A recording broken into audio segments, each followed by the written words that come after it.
They replaced me with software after 12 years of loyalty, can you believe that? My name is Marcus Reed, 38 years old, father of two. This new software makes your position redundant, my boss explained, while terminating me after 12 years as fleet logistics manager.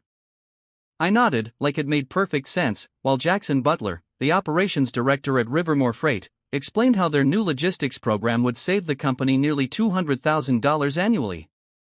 My salary and benefits made up most of that figure. What happens when you trust algorithms over human expertise? Stay tuned to Jake's Revenge to find out. We've uploaded all the routes and client specifications, Jackson said, not quite needing my eyes. The AI optimization is supposed to be 20% more efficient than human management. I listened without interrupting. 12 years meant nothing against a quarterly earnings report. Not the late nights tracking shipments during blizzards.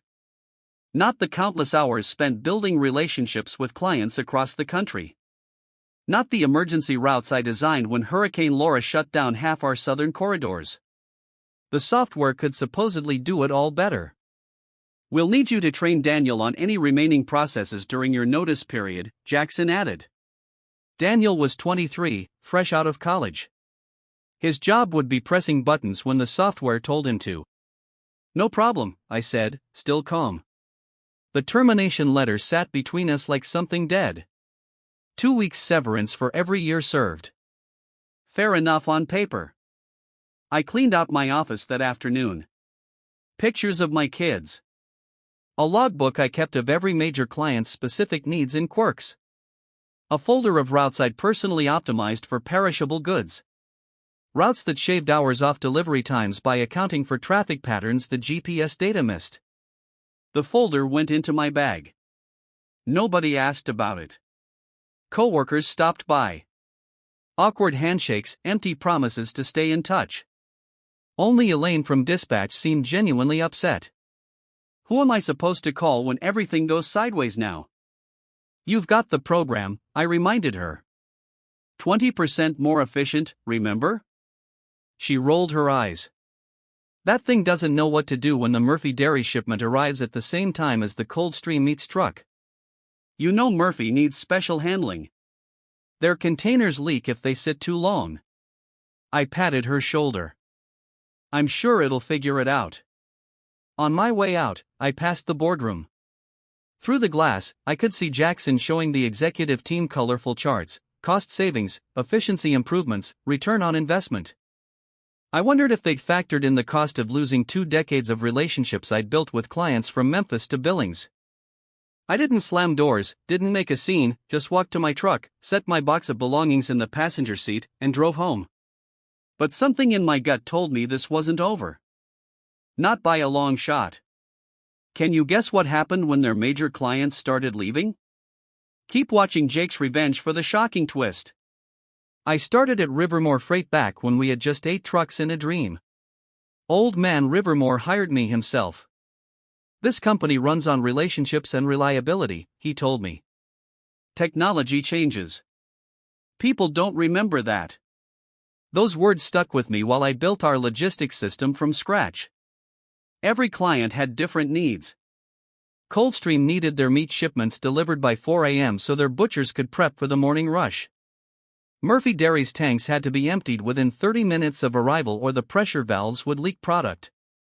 Greenfield Produce needed their shipments routed away from highways where diesel fumes could seep into their organic vegetables. I knew these details because I'd spent years learning them, years earning trust. When old man Rivermore retired 5 years ago, his son Trevor took over. Younger, MBA from Northwestern, always talking about disruption and leverage. That's when things began to change. First came the consultants, then the cost-cutting, then the glowing reports about automation. I watched it happen but kept my head down and did my job. The drivers trusted me. The clients respected me. I figured that counted for something. My wife Catherine noticed the shift before I admitted it to myself. They're phasing you out, she said one night after I mentioned the new software they were installing. You should start looking elsewhere. I brushed it off. Nobody knows the system like I do. The software needs human oversight. But the writing was on the wall. The quarterly meetings where I used to present our logistics metrics were now handled by the tech team. My emails to Trevor went unanswered. Jackson started making decisions about fleet management without consulting me. 2 weeks before they let me go, I got a call from Thomas Hayward, operations manager at Oxwell Industries, Rivermore's main competitor. "Just checking in," he said casually. "Heard Rivermore is making some changes. If you ever want to grab coffee, let me know."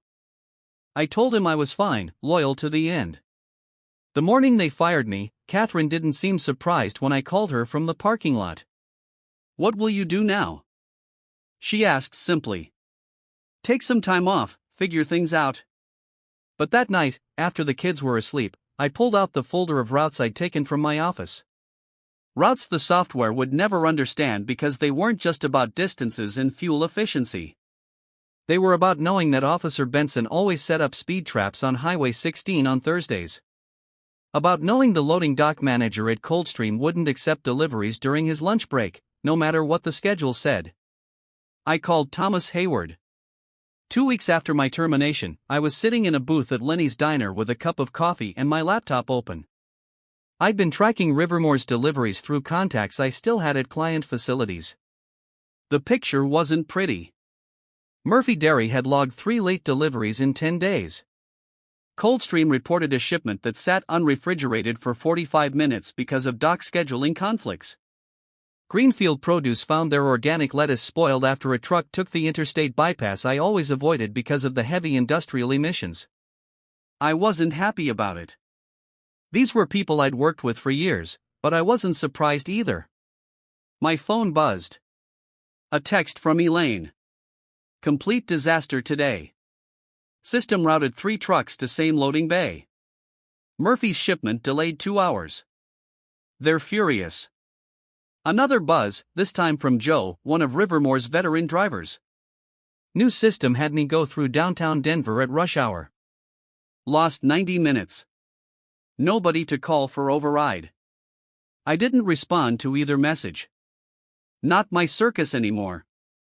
But I made notes in my spreadsheet tracking the pattern of failures. The bell above the diner door rang. Thomas Hayward walked in, spotted me, and slid into the booth across from me. "Thanks for calling," he said, ordering coffee when the waitress came by. "Been hoping to hear from you." I closed my laptop. "I'm not looking to burn bridges." Thomas shook his head. "Not asking you to, but Oxwell needs someone who understands logistics from the ground up, not just from algorithms and data points." "You don't use automation." "We use it," Thomas said, "but as a tool, not a replacement. Tech doesn't build relationships. Doesn't understand why the Murphy family insists their products be delivered first thing Monday even though Wednesday would be more efficient. Doesn't know that Coldstream's dock manager needs military precision or he falls apart." I studied him, trying to read his angle. "So, what are you offering?" "Consulting to start. Help us understand these client relationships better. Eventually, maybe something permanent." I thought about 12 years of institutional knowledge walking out Rivermore's door in a cardboard box. About a software program that couldn't possibly understand the nuances I'd learned through thousands of hours of problem solving and relationship building. "I won't share proprietary information," I said finally. Thomas nodded. "Don't need you to. Just help us understand what these clients actually need, not what some algorithm thinks they need." I sat back, fingers drumming on my closed laptop. Through the diner window, I could see Rivermore's headquarters in the distance, glass and steel reflecting the afternoon sun. "When can I start?" I asked. Thomas smiled. "How about right now?" I didn't feel vengeful. Didn't feel like I was betraying Rivermore. They'd made their choice. I was making mine.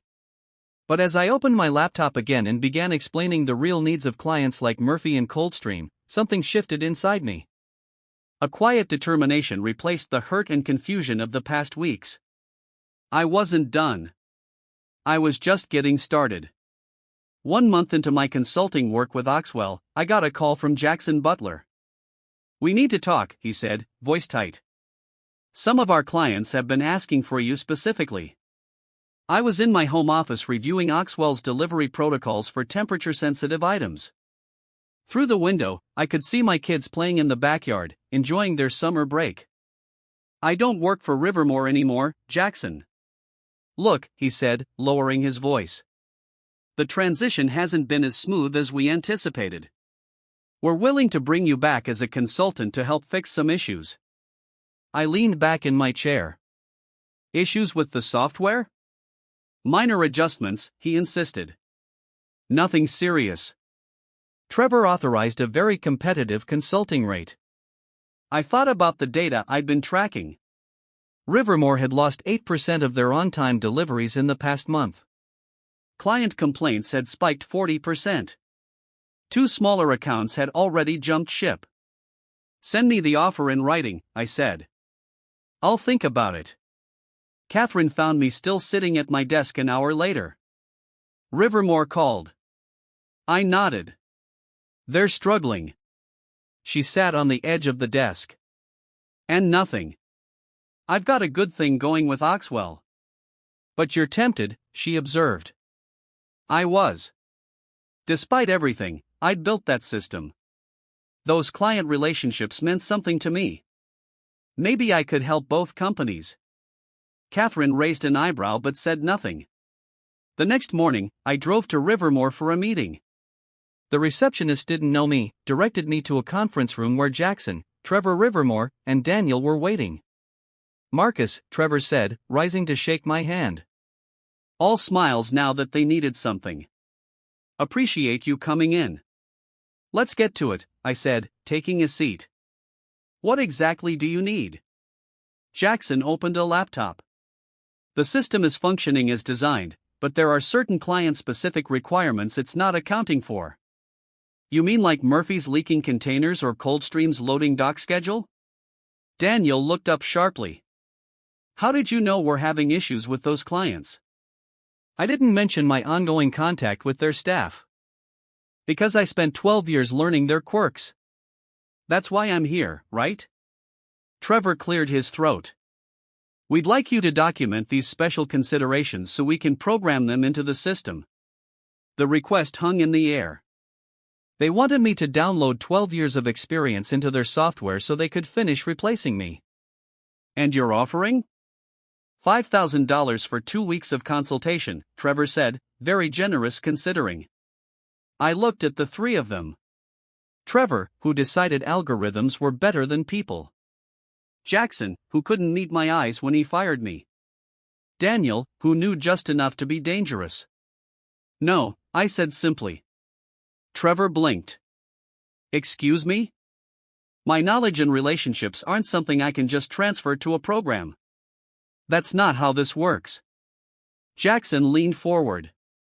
Marcus, be reasonable. This is a generous offer.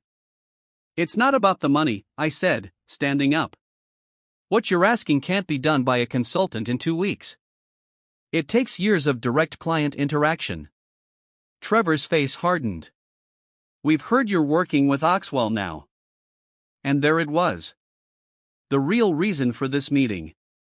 As a consultant, yes. Is that a problem? We consider that a conflict of interest, Trevor said coldly. Especially if you're sharing proprietary information about our clients. I felt a flash of anger but kept my voice steady. I've shared nothing proprietary. But it's interesting that you're worried about that while simultaneously asking me to give you everything I know. We'll be watching very closely, Trevor warned as I headed for the door, and reaching out to our clients to ensure no inappropriate solicitation occurs. I paused in the doorway. Maybe you should focus more on keeping those clients happy and less on what I'm doing. Just a suggestion. As I walked through the parking lot, my phone buzzed with a text from Catherine. How'd it go? I typed back, they're scared. The call came 3 weeks later. I was in Oxwell's main facility, revamping their cold chain protocols, when my phone lit up with Elaine's number. You won't believe what happened, she said, voice low, like she was hiding in a bathroom stall or empty stairwell. Coldstream just pulled their business. Entire account gone. I set down my clipboard. What happened? 3 shipments arrived with temperature damage in 2 weeks. Their CEO personally called Trevor. It was ugly. She paused. Murphy's making noise, too. And Greenfield. The software still isn't working. Elaine laughed bitterly. Oh, it's working exactly as designed. Perfectly optimized for cost efficiency. Just turns out that's not what our clients actually need. After we hung up, I stared at the Oxwell loading dock, watching the coordinated dance of forklifts and trucks. Thomas walked up beside me. Everything okay? I hesitated, then decided on honesty. Rivermore just lost the Coldstream account. Thomas raised an eyebrow. Big loss. Any idea who they're moving to? Not yet. I didn't mention that I had already submitted a proposal to Coldstream on Oxwell's behalf last week, anticipating this very scenario. Not technically solicitation since they had reached out first.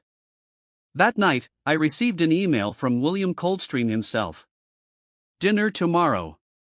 Need to discuss shipping options urgently. Over steaks the next evening, William didn't mince words. Your old company is a mess, Marcus. 3 shipments of prime beef spoiled. Do you know how much that cost us? I nodded sympathetically. Automated systems struggle with specialized requirements. Damn right they do, William said, cutting into his steak aggressively. Trevor kept insisting the software would adjust, learn from its mistakes, but it kept making the same errors. What did he say when you terminated the contract? William's laugh was harsh. Tried to blame the drivers, then offered a discount. Never once admitted their fancy system was the problem. He pointed his fork at me. You knew this would happen, didn't you? I took a sip of water. I knew there were aspects of the logistics that couldn't be easily programmed. Yes. Well, William said, leaning back. I've reviewed Oxwell's proposal. The one with your name on it. Competitive rates, dedicated routing specialist. That's you, I assume. I nodded. When can you start handling our deliveries? Immediately. I've already prepared your specific protocols. William smiled for the first time that evening. That's what I want to hear. On my drive home, I got a call from a number I didn't recognize. It was Lisa Murphy from Murphy Dairy. Marcus, she said without preamble. We're having serious problems with Rivermore. Heard you're with Oxwell now. The following week, Greenfield Produce called, then 2 smaller clients. I didn't reach out to any of them first. I didn't have to. They all knew where to find me. When I told Thomas about the growing list of former Rivermore clients wanting to move to Oxwell, he just smiled. Guess we'll need to fast-track that permanent position we discussed. That Friday, I drove past Rivermore's headquarters on my way home. Through the glass facade, I could see people working late, crisis mode. I felt a twinge of sympathy for the employees who had nothing to do with the decision to replace me. But then I remembered Jackson's words, this new software makes your position redundant. They had bet everything on technology, forgetting that logistics isn't just about algorithms and efficiency. It's about people, relationships, things a program could never understand. I didn't set out for revenge, but I wasn't going to turn it down when it fell into my lap. By the 3rd month after my termination, Oxwell had signed contracts with 6 former Rivermore clients, including their 3 biggest accounts, Coldstream, Murphy, and Greenfield. My new office had a window overlooking the loading docks, where I could watch the precision choreography I had helped design. Thomas knocked on my open door one morning. Just got off the phone with Harrington Foods. They're jumping ship from Rivermore, too. I looked up from my computer. That's their 4th biggest account. Thomas corrected with a smile. You free for lunch? The executive team wants to discuss your permanent role here. As we walked to the conference room, Thomas lowered his voice. Heard through the grapevine that Rivermore is in serious trouble. They've laid off 15% of their staff already. The news didn't please me as much as it might have. Those were good people losing their jobs because of bad decisions at the top. Any word on the software? Thomas smirked. Apparently, they've hired 3 consultants trying to fix it. Too little, too late. After a productive lunch, where I accepted the position of Senior Logistics Director at Oxwell, I returned to my office to find Elaine waiting for me. Hope you don't mind, she said, standing awkwardly by my desk. Security let me up when I mentioned your name. Everything okay? Elaine twisted her hands. They laid off 8 people from dispatch yesterday. I'm still there, but... She took a deep breath. Are you hiring? I studied her face, tired, worried, but still determined. As a matter of fact, we are. Let me introduce you to HR. Over the next 2 weeks, I brought on 3 former Rivermore employees who had been casualties of the company's downward spiral. Good people who deserved better. One evening, as I was leaving the office, I found Trevor Rivermore waiting by my truck. Came to see the operation for myself, he said, hands in his pockets. He looked thinner, the circles under his eyes pronounced. Impressive setup. I waited, saying nothing. You've taken half our clients, he said. Finally, we're filing for Chapter 11 next week. I leaned against my truck. I didn't take anything, Trevor. Your clients left because you couldn't serve them properly. Because you wouldn't help us fix the system. No, I corrected him. Because you thought a system could replace human knowledge and relationships. Your father understood that technology is a tool, not a replacement for people who understand the business. Trevor looked away. We've got 63 families losing jobs because of this. The statement was designed to make me feel guilty. It almost worked. That's on you, I said quietly. Not me. We're willing to sell, Trevor said suddenly.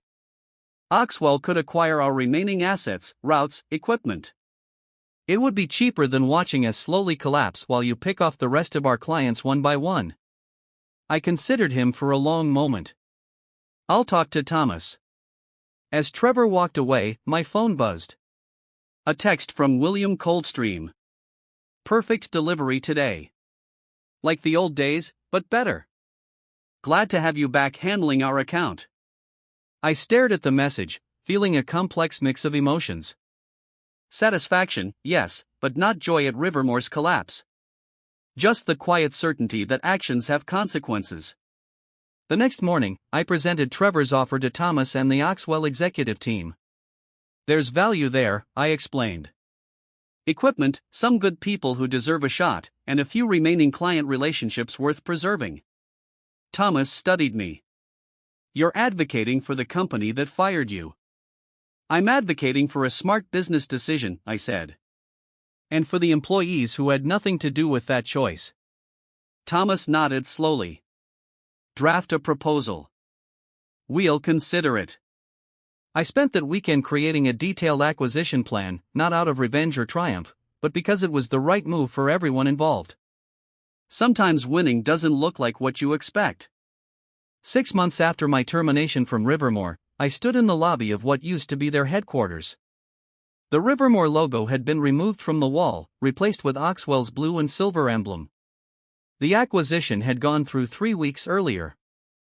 Jackson Butler approached, hand extended. Marcus, thanks for meeting me here. I shook his hand briefly. Thomas said you wanted to talk. Jackson glanced around the busy lobby. Is there somewhere private? I led him to a small conference room and closed the door. Jackson took a seat, looking uncomfortable in the unfamiliar surroundings. I've been offered a position in the transition team, he said. Reporting to you, apparently. I nodded. That's right. Jackson looked down at his hands. After everything that happened, I'm surprised. This isn't about personal feelings, I said evenly. You know the operation. That knowledge is valuable during the merger. Even though I was the one who fired you. I leaned forward. You were following orders, Jackson. We both know that decision came from above. He seemed to deflate slightly. The software was a disaster. We tried everything to make it work. Except the one thing that would have worked, I pointed out, understanding that logistics isn't just about algorithms, it's about people. From the hallway came the sounds of the facility in transition, workers moving equipment, new signs being installed, employees from both companies learning to work together. Jackson looked up, his expression a mixture of resignation and relief. So, where do I fit in the new structure? I slid a folder across the table. Operations coordinator, working with the team I'm building to integrate human expertise with supportive, not replacement, technology. He opened the folder, reviewing the offer letter inside. This is more than I expected. It's what the position is worth, I said, standing. Technology changes, people don't. Your experience has value, Jackson. As we walked out, Trevor Rivermore was coming through the front doors for a final meeting with Oxwell's legal team. Our eyes met briefly across the lobby. No words needed to be exchanged. The outcome spoke for itself. 1 year after being told my position was redundant, I stood in Oxwell's expanded control center, watching the logistics system I had designed in action. Screens displayed route optimizations, but also highlighted driver notes and client preferences. The human elements the Rivermore software had disregarded. Elaine approached with a tablet. Murphy Dairy just sent over their forecasted shipments for the quarter. 15% increase. Make sure James knows about their valve pressure issue, I reminded her. He'll be handling their account while I'm on vacation next week. Catherine and I were taking the kids to Yellowstone, my first real vacation in years. The irony wasn't lost on me. Getting fired had eventually led to a better position, better compensation, and better work-life balance. Thomas joined us in the control room, watching the organized chaos with satisfaction. Just got off the phone with the board. Quarterly numbers are excellent. They specifically mentioned the client retention rates. I nodded. We'd not only kept all the former Rivermore clients we'd acquired, but added a dozen new ones based on our reputation for reliability. The human-centered logistics approach is paying off, Thomas said, clapping me on the shoulder. Your instincts were right. Later that afternoon, I walked through the loading dock area where a new shipment was being prepared for Coldstream Meats. The driver, one of our veterans, was reviewing the special handling instructions I had helped document. All set for the morning run, Sam? I asked. He nodded. Got the route all planned, avoiding that construction on Highway 16, even though the GPS keeps trying to send me that way. Trust your judgment, I told him. The software is there to help, not decide. As I headed to my truck at the end of the day, I paused to look back at the facility.